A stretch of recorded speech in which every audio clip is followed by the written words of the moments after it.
அக்கா நம்ம குக்கீஸ் ரொம்ப டேஸ்ட்டாக இருக்குன்னு எல்லாரும் சொல்கிறாங்க. எங்கக்கா கற்றுக்கிட்டீங்க அதை? இது வந்து என்னோட ரெசிபி தான். நான் எங்கேயும் கற்றுக்கல. நான் ஒரே ஒரு நாள் ஒரு பேக்கிங் கிளாஸ்க்கு போனேன். அங்கே ஃபுல்லாக பார்த்தீங்கன்னா மைதா, ஒயிட் சுகர் அப்படின்னு தான் சொல்லிக் கொடுத்தாங்க. நான் இந்த குக்கீஸ் மெயினாக கண்டுபிடிச்சது பார்த்தீங்கன்னா விவானுக்காக தான். விவான் குக்கீஸ் ரொம்ப பிடிக்கும். நான் ஆல்ரெடி சொல்லியிருக்கேன் இல்லையா? ஸோ கடையில் அவங்க குக்கீஸ் சாப்பிட்டோம், கான்ஸ்டிபேஷன்லாம் வந்துருச்சு.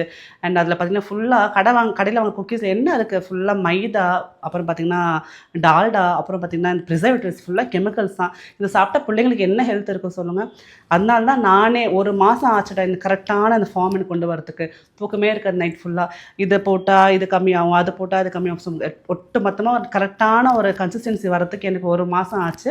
அப்படி கண்டுபிடிக்கப்பட்டது தான் ஆஷாஸ் குக்கீஸ். இது விவானுக்காக நான் ஸ்டார்ட் பண்ண என்னோட குக்கீஸ் பிஸ்னஸ் கூட சொல்ல முடியும். குக்கீஸ் ஜஸ்ட் அவனுக்காக நான் கற்றுக்கிட்டேன்னு சொல்லலாம். ஸோ அது வந்து நம்ம கொஞ்சம் கொஞ்சமாக வந்து தப்பு சரின்னு பார்த்து கற்றுக்கிட்டு அப்புறம் கரெக்டான ஃபார்ம் வந்ததுக்கப்புறம் பிஸ்னஸுக்கு கொண்டு வந்தேன். ஸோ இது நான் யாருக்கிட்டையும் கற்றுக்கல, யாருக்கிட்டையும் எனக்கு யாரும் சொல்லிக் கொடுக்கல. இது என்னோட ஓன் ரெசிபி. நானே விவானுக்காக கண்டுபிடிச்ச ரெசிபி.